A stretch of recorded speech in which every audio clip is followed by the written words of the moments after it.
MEIC presents Down to Earth, the audiomag. I'm Melissa Newts, and this is the March 2022 issue.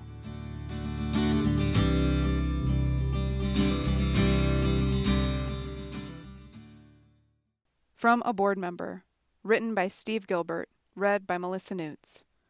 The first Smith River trip I guided was around 1980. The last one I guided was in about 2000. During that same period, I was also a part owner of a Helena-based environmental consulting company. A significant part of the consulting work concerned remediating streams negatively affected by hard rock mines. We worked on several mine sites in Montana and South Dakota.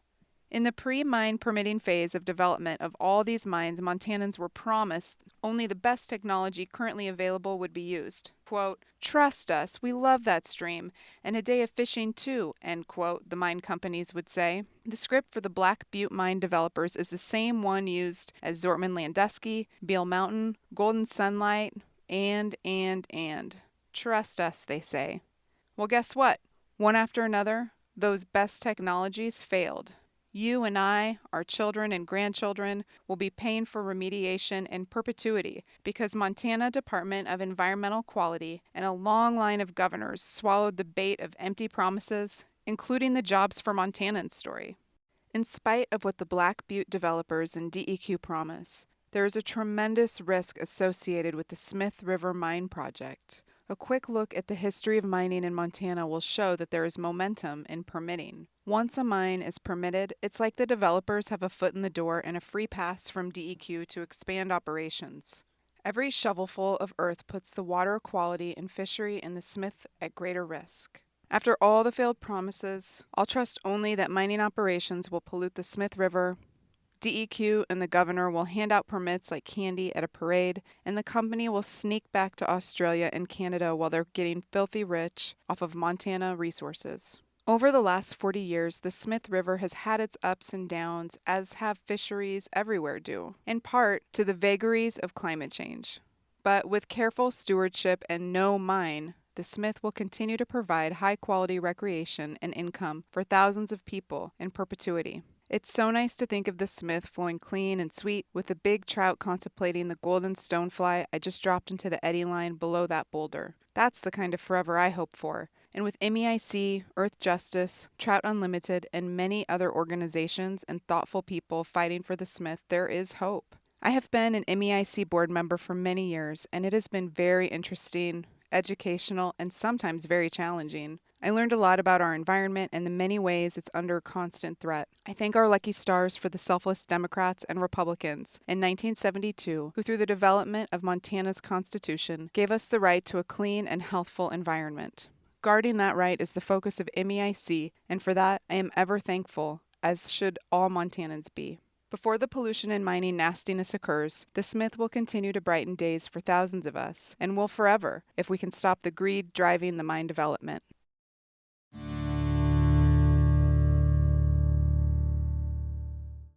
Another court says Rosebud mine expansion was illegal. Written by Ann Hedges. Read by Melissa Newts. The Rosebud coal mine is a large strip mine in southeastern Montana that provides all of the coal to the Colstrip power plant.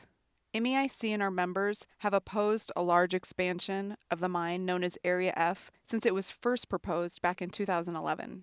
Since then, we have argued that the Montana Department of Environmental Quality, or DEQ, and the U.S. Department of Interior's Office of Surface Mining, or OSM, have consistently failed to consider the damage the mine and power plant caused to area waters, wildlife, and the climate. After years and years of advocacy, in February of this year, a federal magistrate in Billings agreed and recommended that federal Judge Susan Waters find the expansion to be illegal. If fully permitted, the Area F expansion would add 6,500 acres to the mine, the equivalent of about 5,000 football fields. This area is projected to provide the power plant with an additional 71 million tons of coal that, if mined and burned, would result in approximately 140 million tons of greenhouse gases being emitted into the atmosphere. The Colstrip plant currently burns about 6 million tons of coal from the Rosebud mine each year, and so Area F coal alone could add an additional 11 to 12 years of operating fuel for the plant. In order to downplay the environmental impacts associated with the expansion, DEQ and OSM put their thumbs on the scale in the 2019 Joint Environmental Impact Statement, or the FEIS.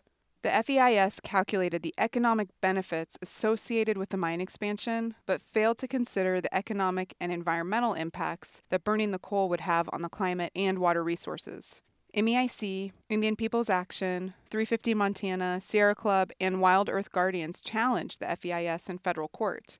Luckily, we had the outstanding legal services of Shiloh Hernandez, formerly with the Western Environmental Law Center and now with Earth Justice. The judge rightfully found the 3-sentence conclusion in the FEIS on cumulative impacts to surface waters to be insufficient. The FEIS confusingly stated that the impacts would range from minor to major, while also listing multiple actions that would impact surface waters.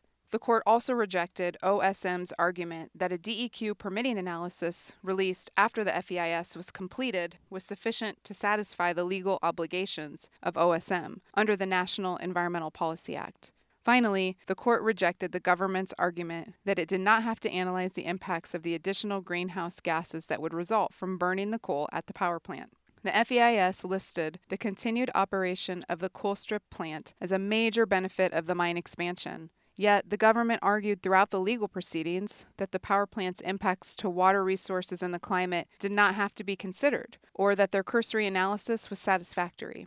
The judge rejected this argument, pointing out that the mine owner, Westmoreland Coal Company, had made inconsistent statements regarding whether the power plant should even be considered in the economic analysis associated with the mine expansion.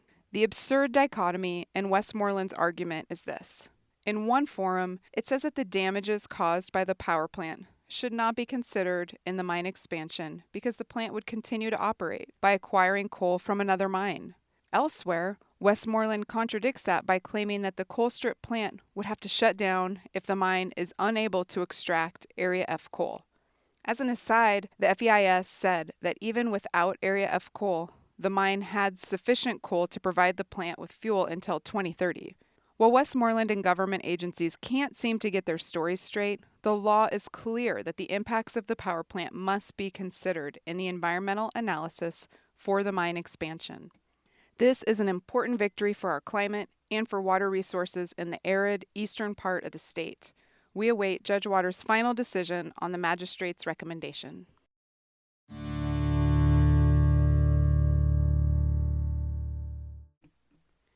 The Mad Rush to Weaken Montana Water Quality Standards, written by Durf Johnson, read by Melissa Newts. Clean rivers aren't always at the top of our minds in the middle of winter, but due to some very consequential policy discussions and a current rulemaking process by the Montana Department of Environmental Quality, or DEQ, it has become one of MEIC's top priorities. DEQ and a number of stakeholders are steeped in a working group and series of 3 rulemakings that will implement SB 358, the Montana Legislature's directive to DEQ to revise the nutrient pollution regulations for Montana's waterways. These rulemakings may prove critical in determining the future of Montana's clean water and the ecological integrity of our streams and rivers. SB 358 required DEQ to have adopted regulations implementing the bill by March 1 of this year. That has proven very challenging. The biggest problem with implementing, really rolling back the rules, has been that non-point sources are not adequately brought into the regulatory scheme. A major impetus for the passage of SB 358 was that the regulatory burden was increasingly falling on point source polluters, such as industrial plants and municipal facilities, while non-point sources continued to cause a large share of the pollution. However, it currently appears that the new narrative standards will provide a free pass to both point and non-point source polluters, which is a rollback from the status quo and will leave Montana's rivers and streams in bad shape. All is not lost. First, there are serious questions about whether SB 358 and its rulemaking processes comply with the Federal Clean Water Act. Any rule that is ultimately adopted by DEQ must be approved by the U.S. Environmental Protection Agency, which has been keenly monitoring the proceedings. In addition, Upper Missouri Waterkeeper has filed a 60-day notice at the EPA, requesting that the agency reject Montana's pollution rollback. Second, the first round of proposed rules was characterized by DEQ as a framework, largely to comply with the March 1 deadline. There will be at least 2 additional rulemakings during which MEIC and the public will have the opportunity to provide additional comments and speak up for clean water. We will be sure to tell you about the deadlines and public hearing dates, as well as provide talking points on the proposed rules. MEIC has been proud to work with a broad coalition of like-minded organizations on this issue, including Upper Missouri Waterkeeper, Northern Plains Resource Council, Clark Fork Coalition, Montana Trout Unlimited, and others. These partners have been invaluable in generating technical and public comments, submitting opinions to news outlets, and holding DEQ accountable.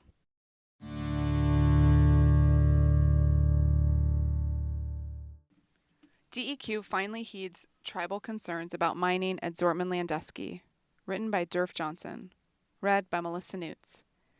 Last September, at the invitation of the Fort Belknap Indian Community, or FBIC, MEIC's Katie Spence and I joined a number of tribal members, conservation organizations, and staff from the Montana Department of Environmental Quality, or DEQ, to tour the defunct Zortman-Landusky mine site in the Little Rockies of north-central Montana. Much has been written about the travesty of the Zortman-Landusky mining complex. We saw the mine site and the environmental problems it's causing firsthand. That provided the necessary context and scale to more fully understand the devastation that Pegasus wrought on the Little Rockies and on the FBIC. Tribal members and resource managers shared their concerns and asked questions of DEQ, providing a human face to the devastation. The sheer scale of damage to the land was shocking, as was seen the water treatment plants that will forever need to treat the contaminated water in the area at public expense. This experience further solidified MEIC's strong opposition to a proposed mining venture that is attempting to conduct exploration activities right smack dab in the center of the reclamation area of the Zortman-Landusky mines. Over the past year, a company known as Blue Arc has submitted a series of applications to DEQ seeking a permit to conduct mining exploration activities. Unfortunately, its first application was approved by DEQ and is awaiting a bond to be posted before exploration can begin. However, the FBIC, MEIC, and a number of environmental group partners have challenged the permit in court and will continue to litigate our concerns with the permit should the bond be posted. The fourth and latest proposal by Blue Arc that would allow the company to conduct exploration raises a number of concerns, including the possibility of damaging ongoing reclamation activities, exacerbating the already extensive problems associated with acid mine drainage, and impacting cultural resources. Up to this point, DEQ's process on Blue Arc's mining proposals has been unremarkable. That is to say, the review has been largely formulaic. In this instance, I expected the usual from DEQ, that it would issue a draft permit, conduct the requisite, though incomplete, environmental analysis, and accept comments before approving the permit. Remarkably, instead of a rubber stamp, DEQ decided to produce a full environmental impact statement to more adequately assess the potential environmental harm associated with any mine exploration in the Little Rockies. Let's give credit where credit is due. DEQ deserves recognition for this decision. Notably, tribal members spoke passionately at a public hearing about the exploration permit, voicing concerns about further mining in a place that is incredibly important for the social fabric and cultural underpinnings of their tribe. DEQ listened this time, recognizing that the project posed serious concerns for the tribe and the environment. We hope this represents a new approach for DEQ to actually listen to impacted tribes. In response to criticism from Luke Ploihar, one of the permittees, FBIC President Jeffrey Stiffarm submitted a statement to state newspapers. In it, Stiffarm explained the importance of the Little Rockies and the dangers of further mining. While we recommend reading the entire statement, here is an excerpt. The legacy of gold mining in the Little Rockies has been devastating to our people from both cultural and environmental perspectives. Therefore, our tribes have steadfastly resisted more mining ever since federal agents and gold mining interests took the Grinnell Notch portion of the lands in the Little Rockies, promised to us in our solemn treaties with the United States in 1896, under express threat of starving our families and children if we did not agree to the land cession. This grim history is recounted in numerous contemporaneous congressional reports. But despite that deadly threat, only 37 Gros Ventres consented to the 1896 cession. This was because our land, and especially our mountains, are the foundation of our cultural practices. The Little Rockies are home to many of our sacred sites and cultural ceremonies. They are the place we go to fast, to pray, to engage in spiritual communion. We endured the grave injustice of the loss of the Grinnell Notch, which was sliced and diced in various private land transactions thereafter. One such transaction resulted in Ploihar being able to pay a substantial sum of money for a property roughly 20 years ago, easily outbidding our poor tribes. He now seeks to explore gold mining on the property, notwithstanding near universal local opposition to his proposals. Happily, Governor Greg Gianforte's administration and the Montana Department of Environmental Quality have heard our concerns and pledged to follow Montana's environmental laws, requiring deeper professional analysis of Ploihar's proposals. This is a major change from past mining permitting in the area, where tribal concerns were ignored and proper methods of identification of cultural sites were not followed.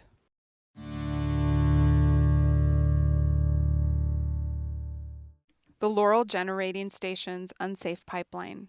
Written by Ann Hedges. Read by Melissa Newts.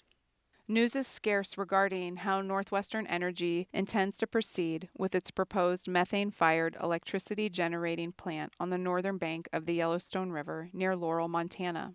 Northwestern recently renamed the facility the Yellowstone County Generating Station, but the name change doesn't change the facts. Northwestern still needs the city of Laurel to rezone the property to heavy industrial, and yet it has not reapplied to the city after withdrawing its rezoning application late last year. Currently, most of the focus is on the pipeline that will carry the gas from Wyoming to Laurel, the location and construction of which raises a number of serious concerns. 1. The proposed pipeline will need to be placed under the Yellowstone River in order to reach the proposed plant site on the northern bank. The placement of the pipeline drill site on the southern bank creates serious safety concerns, according to an expert geomorphologist. The borehole, or the entry point from which the pipeline will be drilled under the river, is in the floodplain and is only 175 feet from the southern bank of the river. Over time, the bank, borehole location, and adjacent land is likely to be eroded by the river. Northwestern intends to use horizontal directional drilling at that location to put the pipeline deep enough below the riverbed. The pipeline will travel 2,029 feet under the river to reach the northern side. A bridge just upstream of the proposed site creates a narrow, fast-moving channel. After the water gushes under the bridge, it's prevented from moving to the north by riprap, and other armor that has been added to that bank to prevent erosion. Thus, the southern bank already suffers from serious erosion, endangering a nearby residential neighborhood. The river has migrated south over 1,000 feet in the last few decades. 2. Northwestern has further harmed the integrity of the floodplain on the southern side of the river by cutting down dozens of old cottonwoods and other mature trees. These trees had helped stabilize the southern bank for generations. In addition to removing much of the floodplain's natural armor, Northwestern's pipeline may interfere with a drainway channel that brings floodwater back to the Yellowstone River during high water events. 3. Placing the borehole for the pipeline at a depth of only 4 feet creates serious safety concerns. Future high water or flooding in the area could damage the pipeline and cause an explosion or release fuel into the river. This location is near the area where an Exxon pipeline was exposed and ruptured after a flood event in 2011, damaging water quality and property downstream. Northwestern must receive a floodplain permit from Yellowstone County to complete this work. It originally proposed placing the pipeline under Riverside Park in Laurel. Instead of rubber stamping Northwestern's proposed easement under the public park, the Laurel City Council and the public asked many questions regarding safety. Rather than addressing the city's and community's concerns, Northwestern pulled the plug on that public process and moved the pipeline next to a residential neighborhood in the floodplain, a location that did not require an easement from the city. It does, however, require a county floodplain permit. The county initially approved the permit, but was forced to withdraw its approval after neighboring landowners filed a legal appeal of the decision on the grounds that they had not been notified of the change in location as the law requires. In late January 2022, Northwestern was forced to resubmit its application after notifying the neighbors.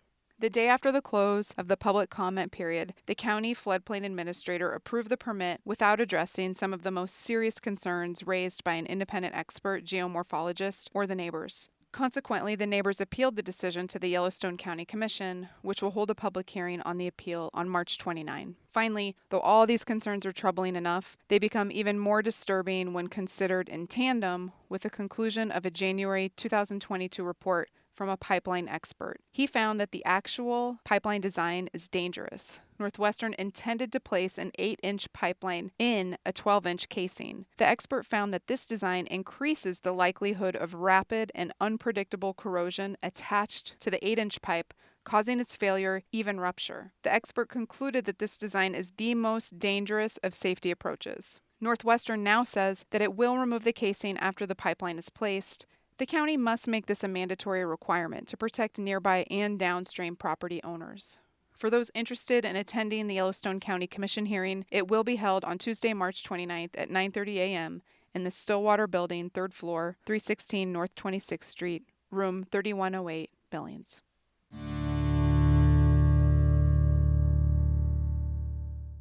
Montana's Do Nothing Plan will prolong hazy skies. Written by Ann Hedges. Read by Melissa Newts. Have you ever hiked in a wilderness area or visited Glacier or Yellowstone National Park and wished that the air was clearer so you could better enjoy the view? Such views are one of the things that we love about Montana, big clear skies that allow us to see forever. Unfortunately, Montanans are all too familiar with hazy air. Increasingly, smoke-filled skies ruin our summers and drive people indoors or to emergency rooms. Winter inversions in mountain valleys can cause some of the worst air quality we experience all year. There's not much we can do to prevent winter inversions or mega forest fires, other than reverse course on the climate crisis. So when there's an opportunity to limit harmful pollution and haze, we should embrace it. Instead, the Montana Department of Environmental Quality, or DEQ, is proposing to kick the can down the road and let people breathe polluted air and live with hazy skies for another 10 years. Amendments to the Federal Clean Air Act approved in 1990 required the U.S. Environmental Protection Agency, or EPA, to improve air quality in national parks and wilderness areas. The goal is to decrease air pollution in these national treasures so visitors can better appreciate them and in doing so, reduce the emissions of harmful air pollutants such as sulfur dioxide, nitrogen oxides, and volatile organic compounds. Every 10 years, DEQ must propose a plan to reduce air pollution and the resulting haze caused by the state's largest industrial polluters. The National Parks and Conservation Association, or NPCA, analyzed the industries that cause the most haze-forming pollution in Montana, and to no one's surprise, found that the electricity-generating sector accounts for 72% of Montana's haze-forming and polluting emissions. As the agency delegated to enforce the Clean Air Act in Montana, DEQ must determine if there are cost-effective ways for coal strip, cement kilns, refineries, and other large industrial operations to reduce their emissions of the pollutants that contribute to haze. It's a golden opportunity to clean up the air.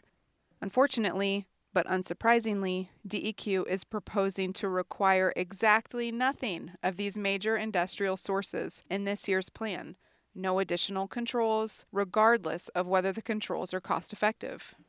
Other states, including Texas of all places, have established a dollar figure for what constitutes cost-effective pollution controls. Contrary to recent news articles in Montana, the closure of some coal plants does not help Montana meet its requirements. In fact, many of the pollution control measures that DEQ discarded would have been acceptable to states such as Texas. Instead, DEQ has decided that there is no such thing as a cost-effective measure, meaning no facilities need to decrease pollution at all.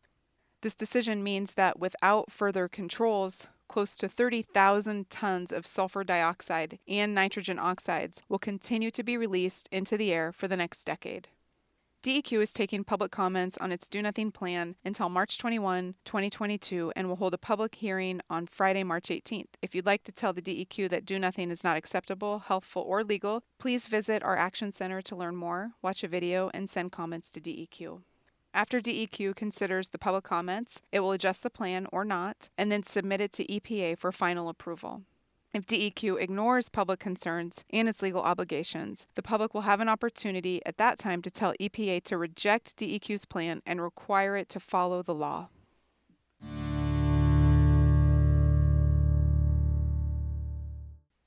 EPA moves to reverse Trump-era mercury rule, written by Ann Hedges, read by Melissa Newts. The science is indisputable. Mercury and other toxins are harmful to people and wildlife. The good news is that technology exists to limit these emissions to safer levels. The bad news is that regulations have not been consistent in the past few decades, especially at differing levels of government. While Montana adopted a rule limiting mercury emissions from coal plants in 2010, 2 years before the federal government required such limits, the Montana rule does not limit emissions of other hazardous air pollutants.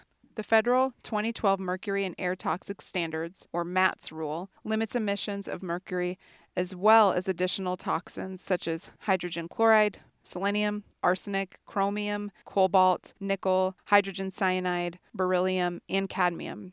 It's hard to imagine anyone arguing that it's not appropriate and necessary to limit emissions of these harmful substances. Yet the U.S. Environmental Protection Agency, or EPA, under former President Trump, reversed the MATS rule in 2020. Prior to EPA's 2012 adoption of MATS, coal-fired power plants were the largest industrial source of mercury and air toxins in the nation. Under the Trump administration, EPA said it was no longer necessary and appropriate to limit mercury and other toxic emissions from coal plants, and that the cost to clean up the air was too high for the polluting industries to have to pay. In making this decision, EPA eliminated the legal underpinnings of the MATS rule for coal-fired power plants, despite the fact that the power plants across the U.S. had already installed the needed pollution control technology and were meeting the MATS emissions limits. In 2020, Earthjustice challenged that Trump-era decision on behalf of MEIC and other organizations. Earthjustice also represented MEIC and other organizations in challenging a different provision in the Trump-era rule that allowed coal-fired power plants to disregard toxic air pollution limits upon startup, regardless of emissions or how frequently a plant started and restarted operations. On his first day in office, President Biden issued an executive order directing EPA to revise the rules for toxic air pollution from large coal and oil-fired power plants. In January 2022, EPA finally released draft rules to reinstate the standard that it is necessary and appropriate to limit mercury and air toxics from power plants. EPA is asking for public input on ways to strengthen the MATS rule and will accept public comments until April 11. You can comment on these proposed rules at our website. It's important to note that reestablishing the appropriate and necessary standard to limit toxic pollutants is not enough to protect public health and the environment. Both the Montana rule and EPA's MATS rule need to be improved. Power plants should limit their air pollution all day, every day, regardless of whether they are just starting up or are shutting down operations. The plant owners should not be allowed to impose the cost of their pollution on society in the form of increased cancer, cardiovascular disease, heart attacks, and neurological impairment. The Biden EPA is on the right path, but the public may need to push it across the finish line, as it's certain to run into opposition from the coal industry.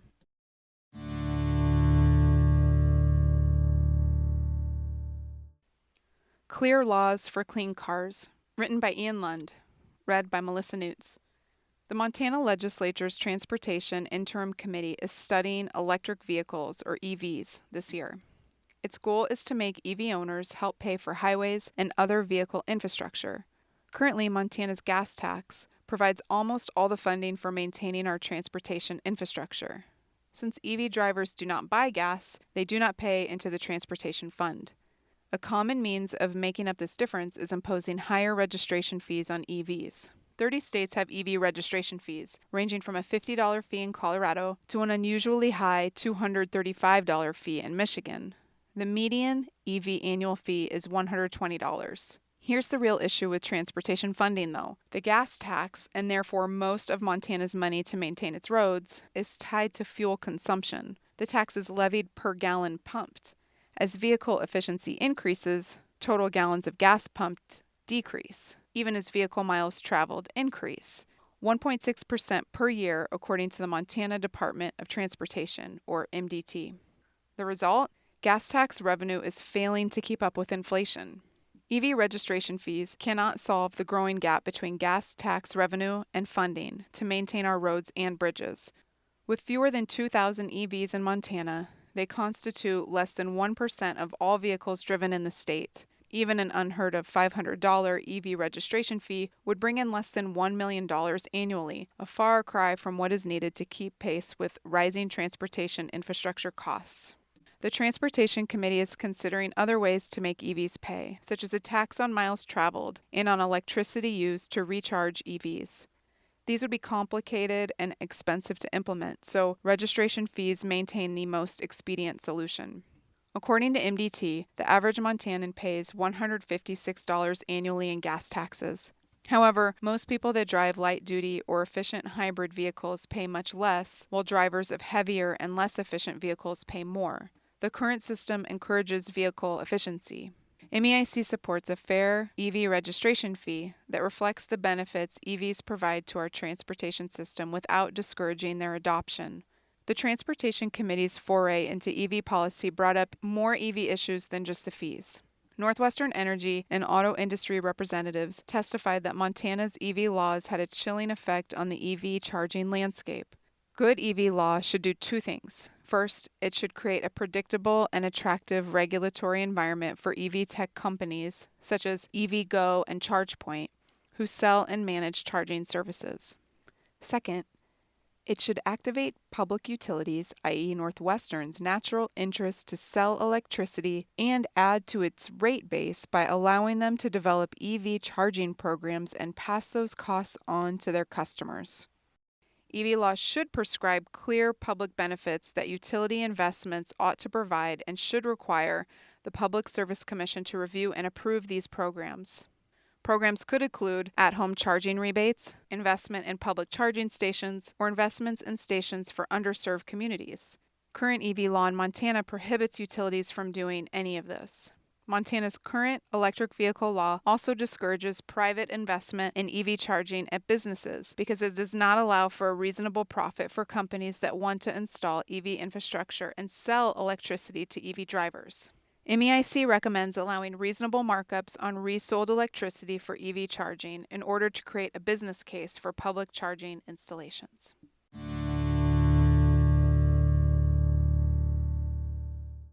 Nuclear power. Brave New World or Deja Vu, written by Ann Hedges, read by Melissa Newts. Nuclear power today is a complicated topic. For the last few decades, sky-high costs and concerns over safety, waste disposal, and uranium mining have stalled the development of new nuclear power plants. Recently, supporters of nuclear-powered electricity generation have been touting smaller, potentially safer, operationally flexible plants that can produce electricity with no greenhouse gas emissions. These small-scale reactors have many across the political spectrum pointing to them as the solution to our climate and energy problems. But are they?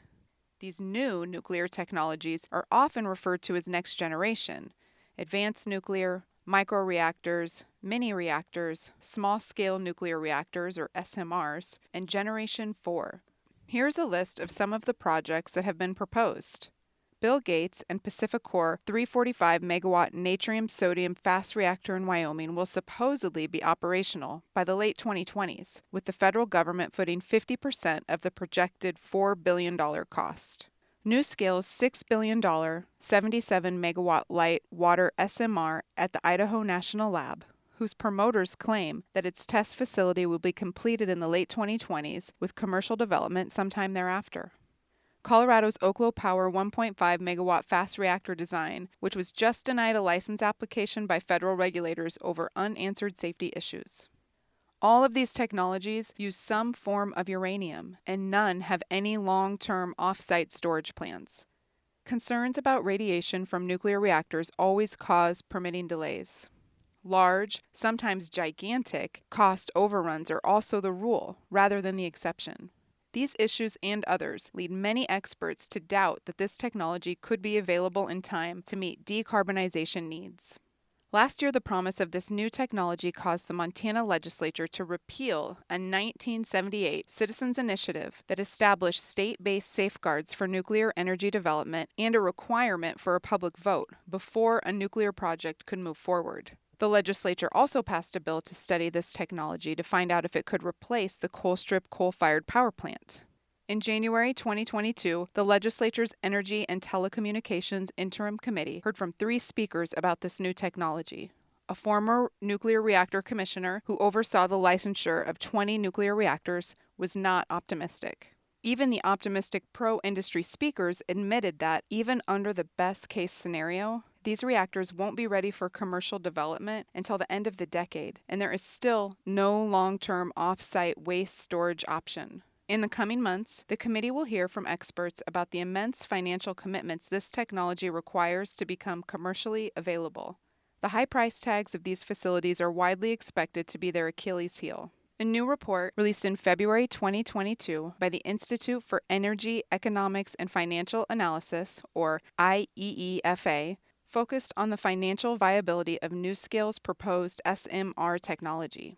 The report concluded that this first-of-its-kind design is risky in multiple ways.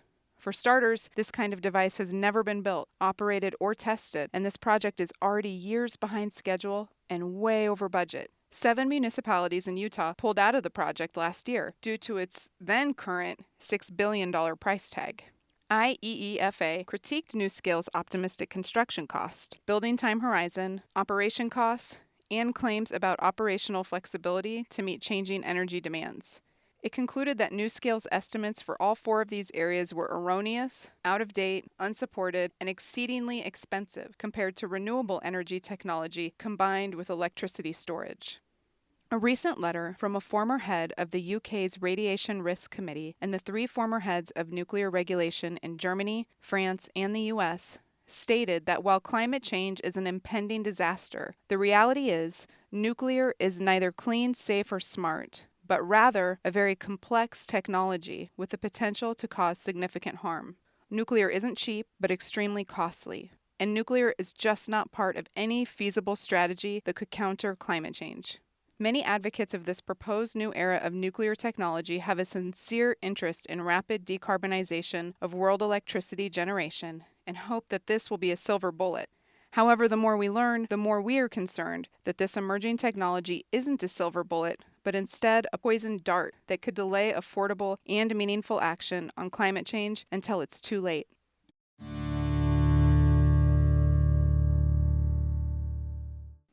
Why Land Use Matters 101, written by Carrie Kimball, read by Melissa Newts.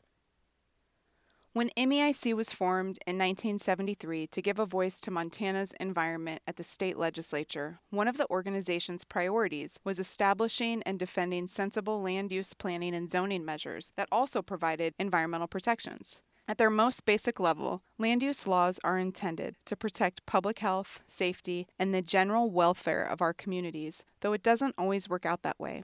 Good zoning measures can reduce traffic congestion, prevent wildlife habitat fragmentation, protect irreplaceable agricultural soils, and limit septic systems' contributions to nutrient pollution in our waters.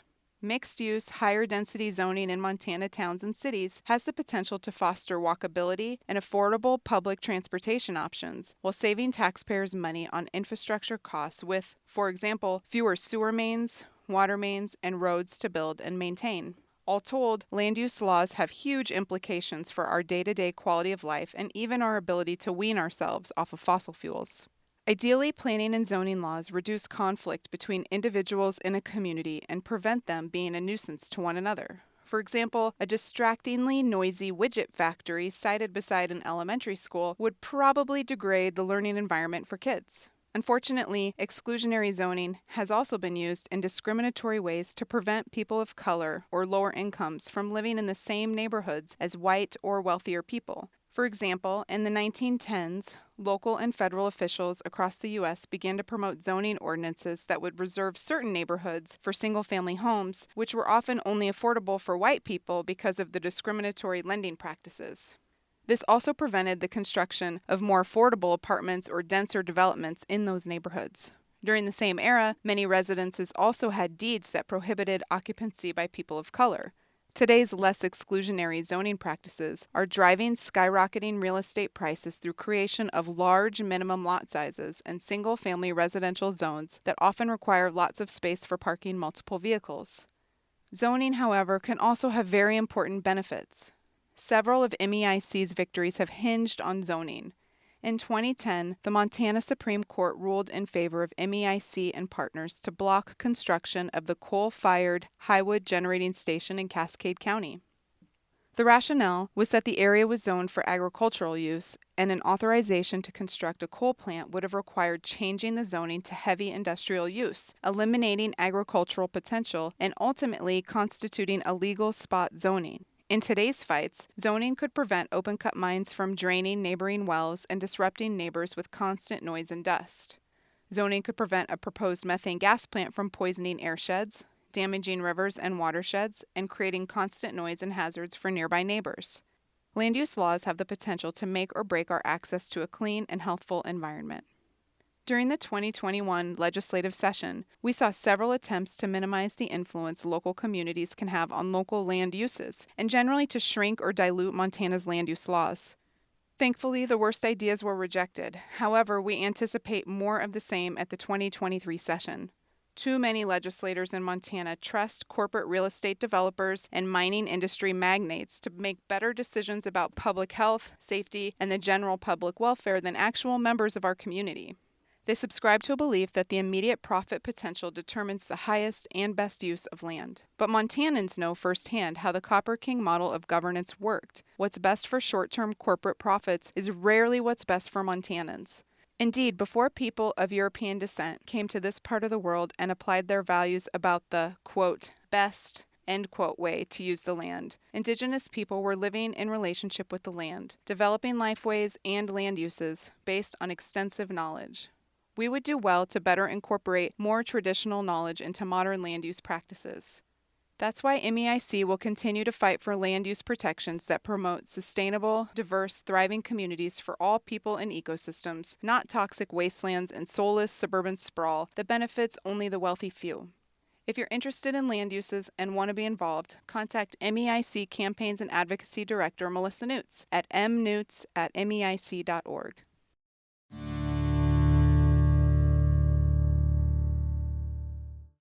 32 organizations ask Northwestern's board for a measurable decarbonization plan, written by Ann Hedges, read by Melissa Newts. In March, 32 organizations from across Montana sent a letter to Northwestern Energy's board of directors requesting they direct the utility to develop an actionable and impactful decarbonization plan. Northwestern's largest financial investors have raised concerns about companies that fail to plan for a lower carbon future. Northwestern has recently received poor environmental and social ratings of its environmental, social, and governance scores from risk analysts such as Moody's. The letter implored the board of directors to adopt a meaningful climate strategy that will make it more resilient and prepared for the clean energy future, which would include developing measurable benchmarks along its path toward decarbonization. MEIC signed the letter along with other groups, including public consumer advocates, healthcare professionals, consultants, and more.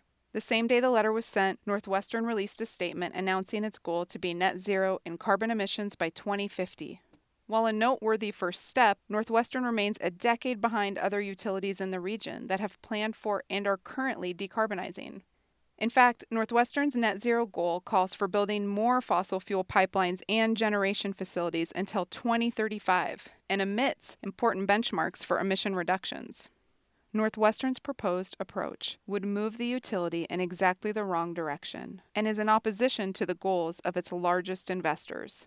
Increased fossil fuel dependency also means increased costs for customers, more expensive stranded assets, and a failure to decarbonize according to the latest scientific research. As Northwestern Energy gears up to begin the next resource procurement plan process, stay tuned to MEIC's action alerts for updates about how you can get involved. You can also sign up for alerts from Northwestern Energy on their website.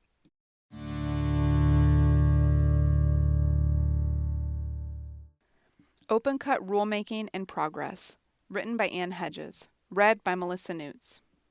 The 2021 legislature gutted the law dealing with open-cut mines, also known as gravel pits. These operations can harm communities and neighboring landowners' water quality and quantity, as well as destroy peace and quiet. Large mines create dust from heavy truck traffic and can seriously diminish neighboring property values. Montana Department of Environmental Quality, or DEQ, supported the bill because it would become easier to permit facilities despite the bill's disastrous implications for people who live next to or near a proposed operation. DEQ is now drafting rules to implement the new law and is ignoring the concerns of neighboring residents in favor of developers. Currently, the proposed rules interfere with the state's obligation to guarantee the public's constitutional right to participate, inform adjacent landowners about what is being permitted near their homes, ensure that all lands be reclaimed, and guarantee a right to a clean and healthful environment for all Montanans. The rules will make an already disastrous state reclamation program even worse. Currently, nearly 800 open-cut operations have expired reclamation dates as of this writing. 169 open-cut mine operators report that they are still mining despite having an expired reclamation date in their permits. And nearly 30 operations have canceled, expired, or forfeited bonds. The proposed rule addressed none of these problems. Instead, the rules would eliminate DEQ's consideration of water-related issues when issuing an open-cut permit. DEQ and mine developers disingenuously argue that if the members of the public are concerned about water issues, they can get involved when DEQ issues a water discharge permit. But most water discharge permits for open-cut mines are general permits, meaning there is no public comment period. Currently, DEQ has no plans to ensure that the public has the opportunity to comment on proposed open-cut operations that may impact their water and their daily lives. Join MEIC's Action Alert List so you can provide comments on this unfair and unconstitutional process when DEQ issues a draft rule for public comment in the coming months.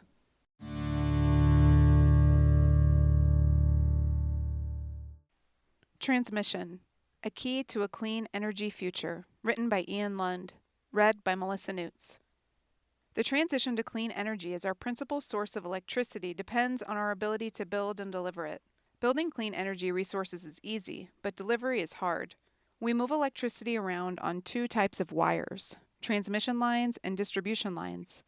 Transmission lines are the highways of the electrical grid, while distribution lines are like the roads that lead to your driveway.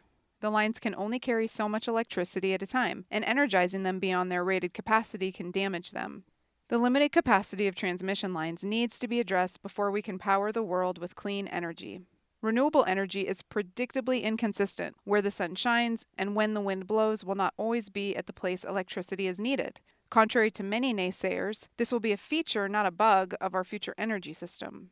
Many people should be able to use clean energy produced in entirely different states at different times. For example, when the sun is shining in California and Nevada, they will produce more solar energy than they can use and export that to neighboring states.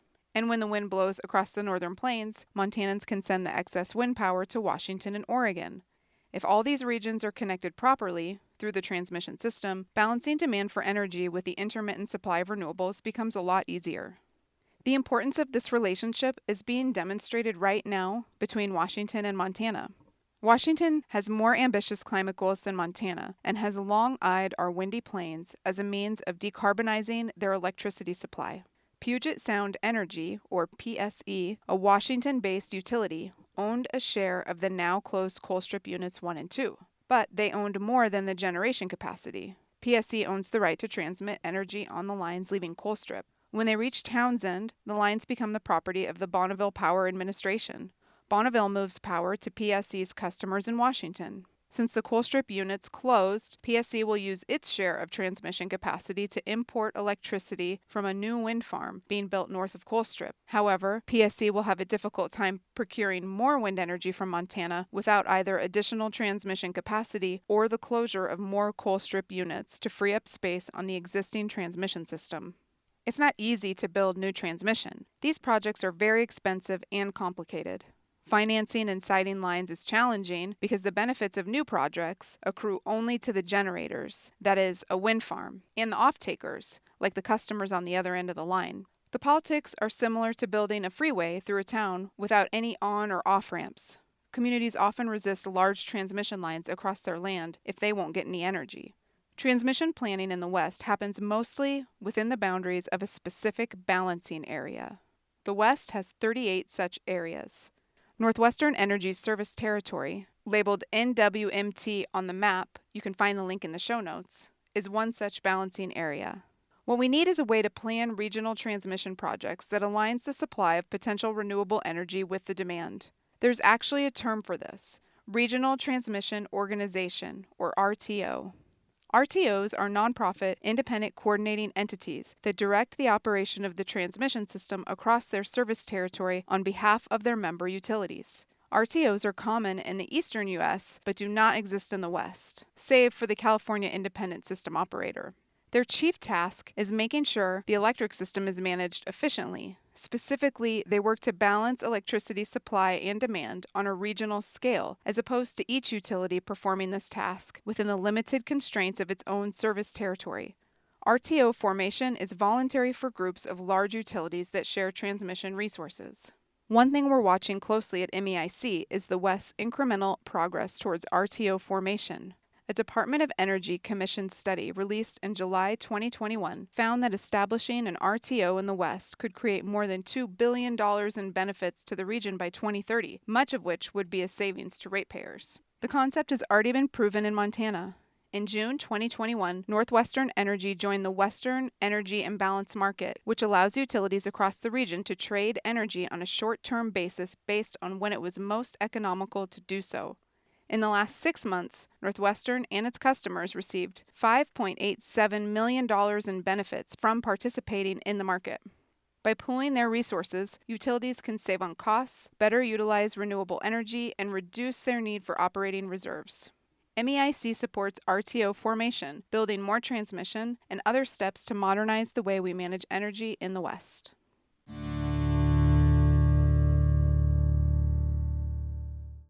Crypto Mining Ourselves into a Hole. Written by Ian Lund. Read by Melissa Newts.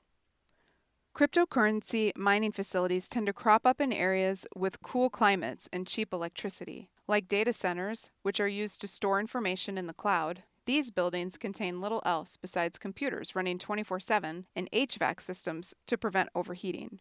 They use incredible amounts of energy. Mining a single Bitcoin uses as much energy as an average household uses in 13 years.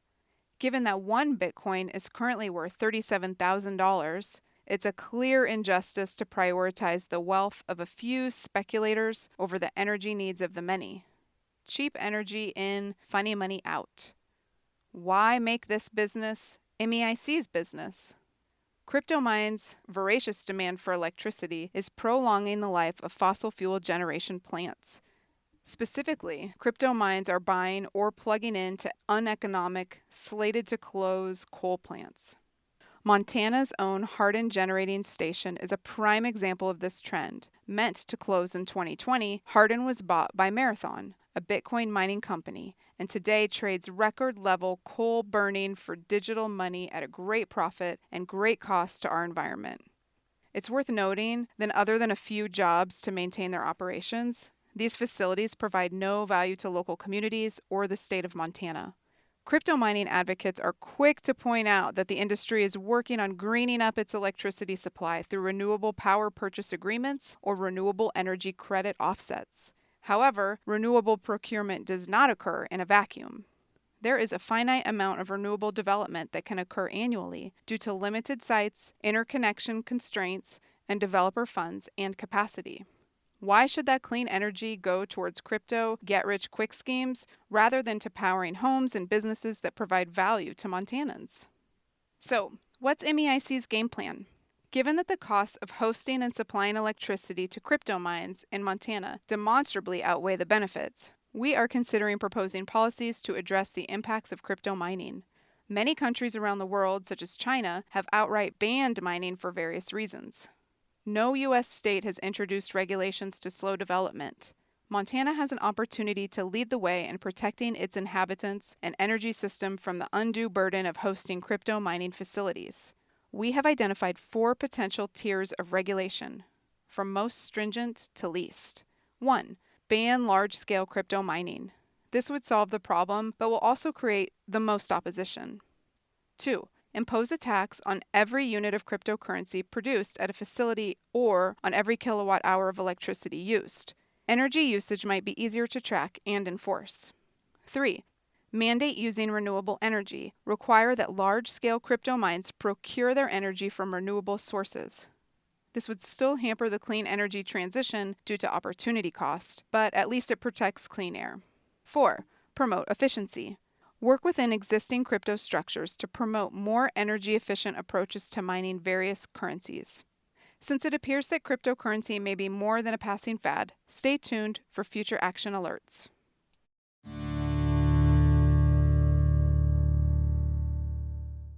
150 years is too long to wait for federal mining reform.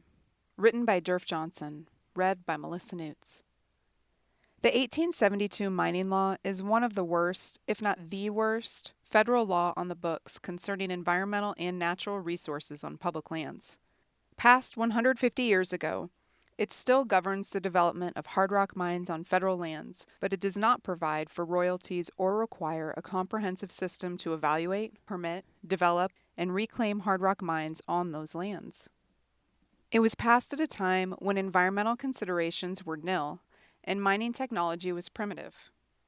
Unfortunately, legislative reform of this relic has proven all but impossible, and the current Congress appears unwilling to consider any of the much-needed changes. Senator Catherine Cortez Masto of Nevada and Senator Joe Manchin of West Virginia appear to be among the stumbling blocks in getting 51 votes.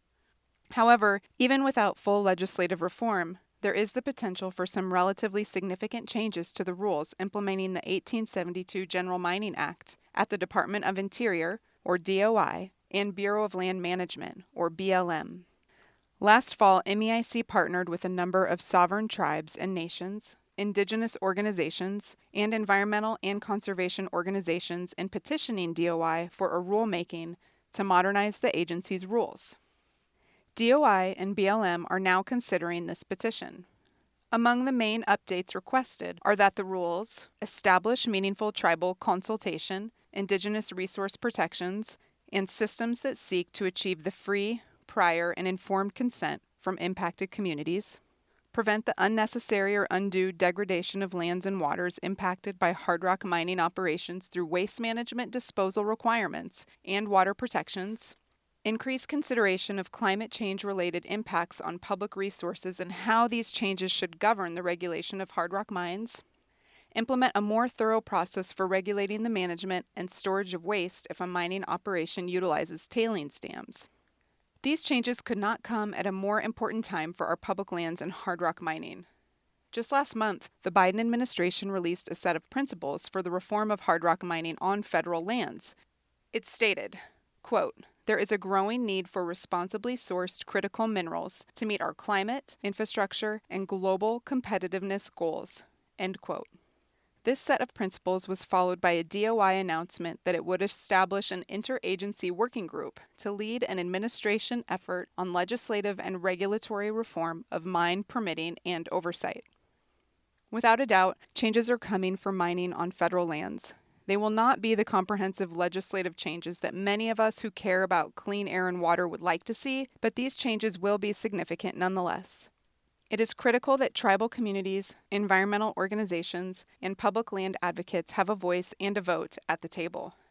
Be prepared in the very near future to speak up and speak out for the protection of clean air, clean water, and wild landscapes in Montana from the extreme impacts of hard rock mining. Considering how long the 1872 General Mining Act has remained on the books, it may be a great long while before we have another opportunity.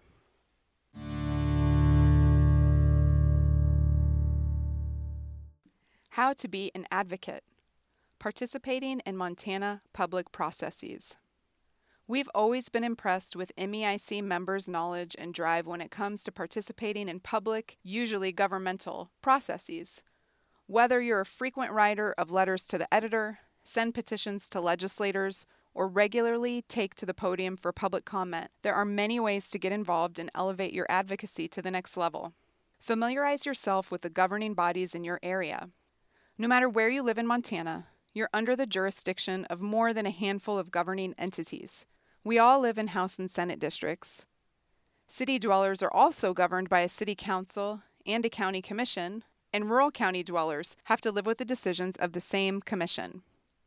MEIC's website has a feature that lets you see your federal and state elected officials. but there are other resources you can use to learn who governs you.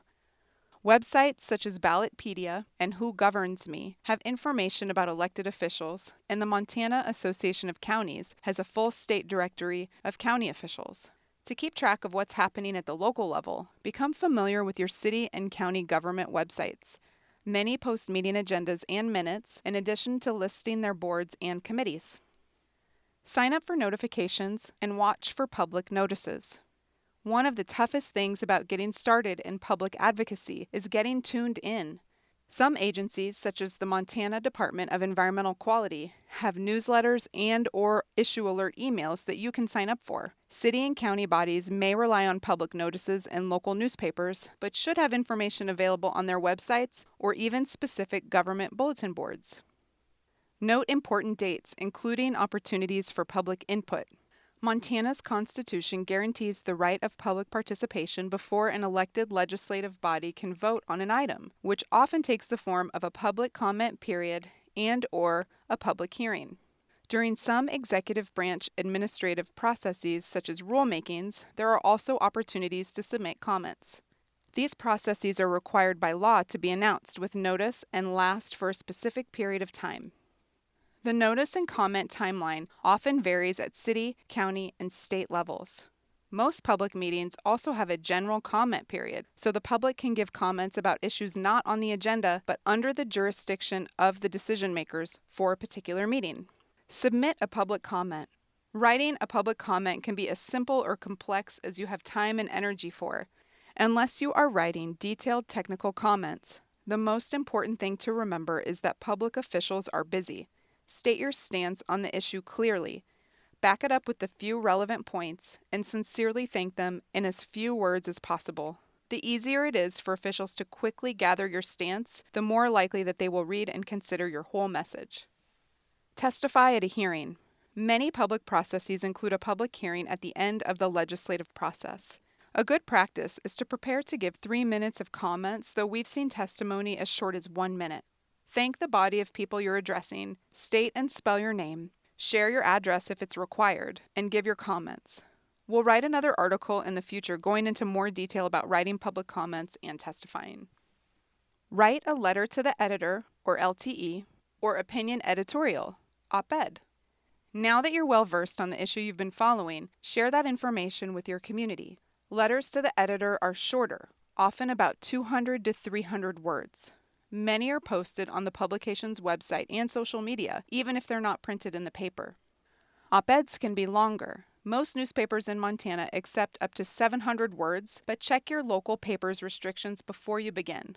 Op-eds are best written from an expert or stakeholder perspective and are generally less likely to be published in the bigger newspapers, so keep that in mind when you're writing.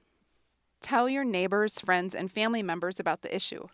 The world is run by those who show up. Invest in the causes you believe in by sharing them with the people around you and explaining why they should care and participate too. Showing up to meetings makes a difference and can change policy outcomes. Invite your friends to join you. Get your issue on the public radar. If you have an issue of concern in your area and would like to bring it to the attention of the relevant governing entity, find out how. Some commissions require several weeks' notice to get on an agenda, whereas others are open to new business for the next meeting. Asking the assistant to the executive branch's mayor or city manager can be a great way to get the inside scoop on how to get your issue heard. Request a meeting or phone call with your local elected official to discuss the issue, ask what they're doing to address it, and bring the issue to the entire elected body during the general public comment period of a regular meeting. With state agencies, the best messenger may not be an individual. In these cases, organizations such as MEIC can help you navigate murky political waters and complicated processes to choose the next best step. Join a board or run for office. One of the most impactful ways you can make change in your community is to join one of the advisory or governing bodies in your area, or consider running for a local office such as city council. A lot of people believe they're not qualified to run for office, which leaves the positions open for people who actually aren't. Many counties and municipalities list open positions for boards and committees when they become available and will direct you to the application process. After you apply for an open seat, reach out to the decision makers to tell them why you want to serve your community and ask for their support. Do some research, talk with current officials, and believe in yourself. Here are some boards, committees, and councils your community may have: Tree Board, Police Commission, Planning Board, Zoning Commission, Conservation Board, Weed Board, School Board, Urban Renewal Agency, Cemetery Board, Parks and Trails Committee, Public Library Board, Public Hospital Board, Fire Service Area Board, Elections Advisory Committee.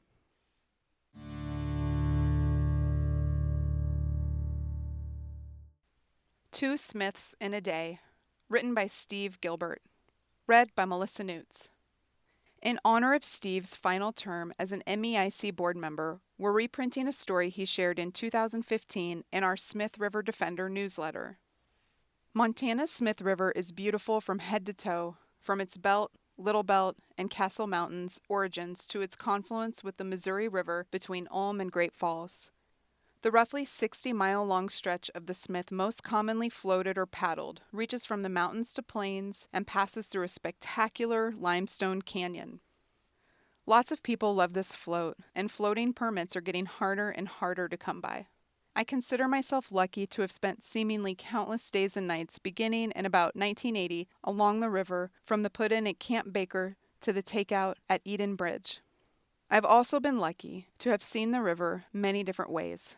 I guided fly fishers on the standard 4-night, 5-day floats for about 20 years. I've been on many similar floats with family and friends and have been there in rain, snow, and sun, and every month from April through October. There's something wonderful about every trip down that river regardless of the weather. It is a very special place to thousands of people. Some of the more memorable Smith trips are the ones I've made in a canoe with a variety of longtime paddling friends. We've paddled it in tandem and solo canoes, on leisurely 4-day and 5-day trips, and on quicker 1, 2, and 3-day trips. Of those trips, 2 stand out in my memory. One was in early June 1996. A friend and I spent the night at Camp Baker, and after a no-rush breakfast, launched at about 8 a.m. River flows, as I recall, were neither too high nor too low, somewhere between 600 and 800 cubic feet per second, comfortable paddling flows. We didn't push hard and traded ends of the canoe occasionally. We had lunch in the sun at the Fraunhofer boat camp and then paddled on to Eden Bridge, arriving there sometime between 3 and 4 in the afternoon, about 7 or 8 hours on the water. It seemed very smooth and fun, and I recall joking that we could have done it twice that day if we had planned for it. And so the next year, we did just that.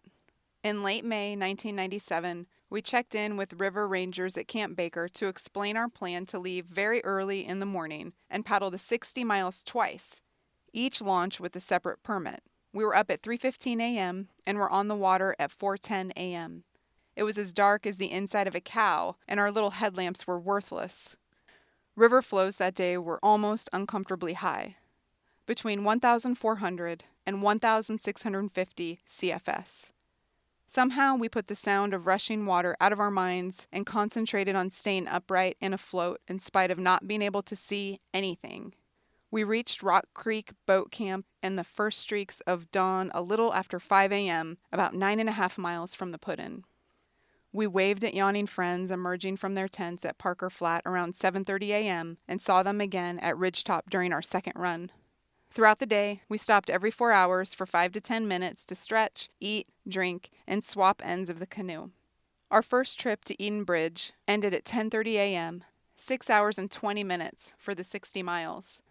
A friend shuttled us back to Camp Baker. We launched again at 1:30 p.m. We were off the water the second time at 8:30 p.m.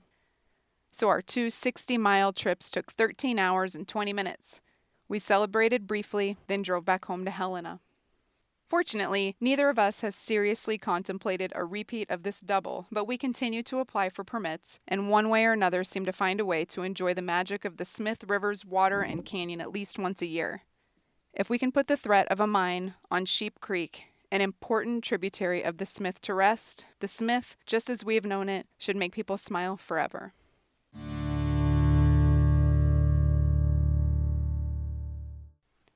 In Memory of Michael Lynn, written by Carrie Kimball, read by Melissa Newts. This year, Montana is mourning the loss of yet another vital leader with the passing of Michael Lynn Hawk. A member of the Crow tribe, mother of 6, and longtime leader of the Indian People's Action. She passed away from cancer in February. Family, friends, and colleagues remember Michael Lynn for her heartfelt, resolute advocacy for a more just and equitable Montana.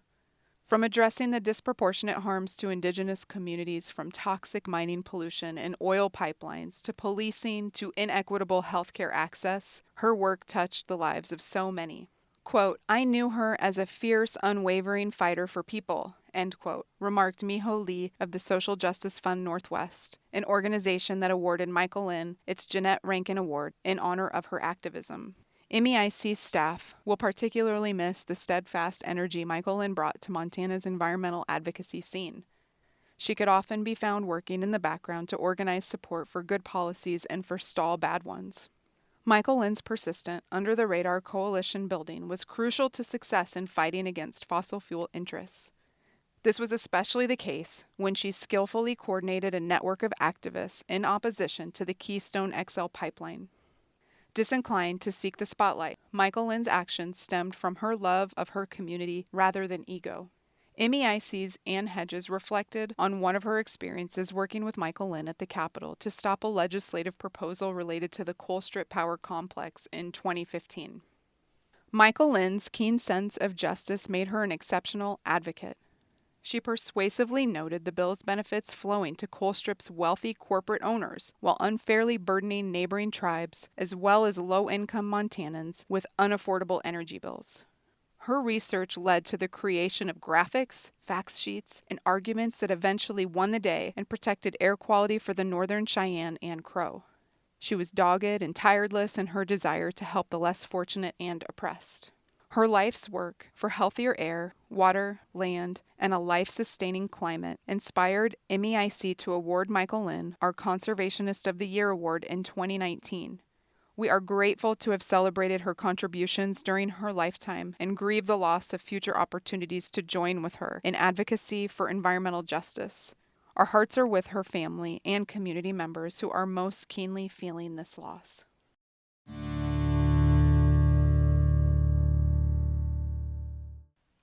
Meet Ian Lund. Written by Ian Lund. Read by Melissa Newts. Hello, readers. It's an honor and a privilege to join the MEIC team as the Clean Energy Advocate. A little about me. I grew up in New England and spent the last 7 years studying environmental and energy policy in the brave little state of Vermont. I earned a bachelor's degree in environmental policy and sustainable development at the University of Vermont in 2018. Then a Master's of Energy Regulation and Law from Vermont Law School in 2021. In the interim, I worked for a solar company, helping Vermonters through the clean energy transition by installing rooftop and community solar, air source heat pumps, battery storage, and EV chargers. I'm humbled and thrilled to help the many talented and knowledgeable people in Montana leverage policy and action to accelerate the clean energy transition in Big Sky country. I'm excited to work not only on renewable energy development, but on issues such as energy efficiency and demand response, regional system integration, utility governance, and resource planning.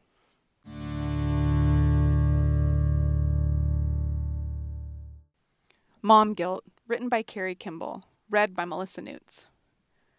I'm writing this on my couch next to my gently snoring preschooler, Ruby. She is homesick.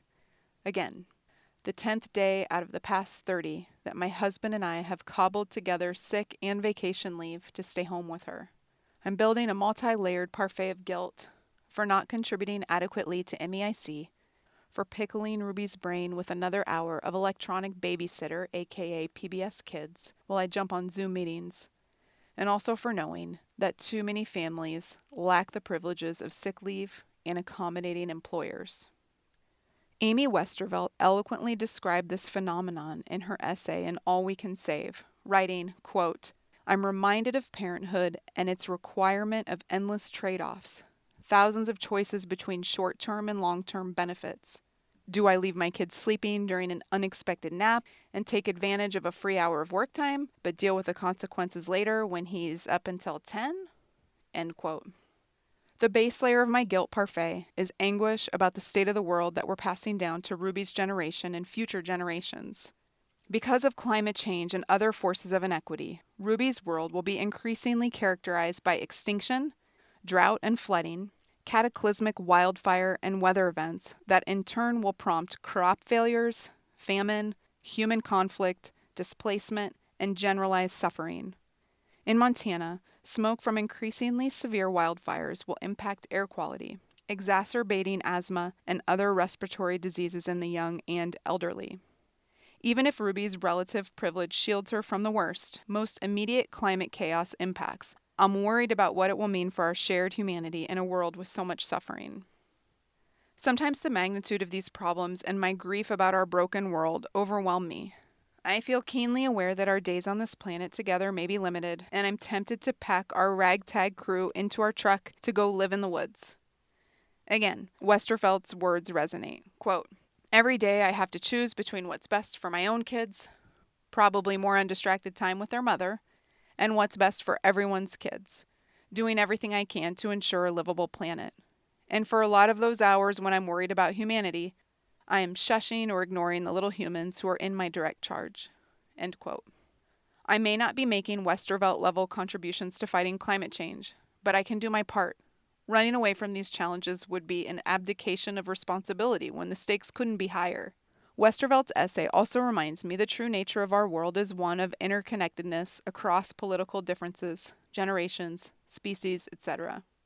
When times get tough, it's best to turn toward my community to do what I can to improve it and bring it along and work within it to imagine and create a more sustainable and connective future, one that is less characterized by human suffering, isolation, and impossible choices.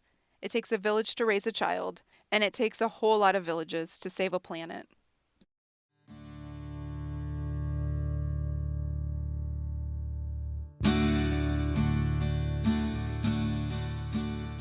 Please check the show notes for more information on how you can take action on the topics in this issue.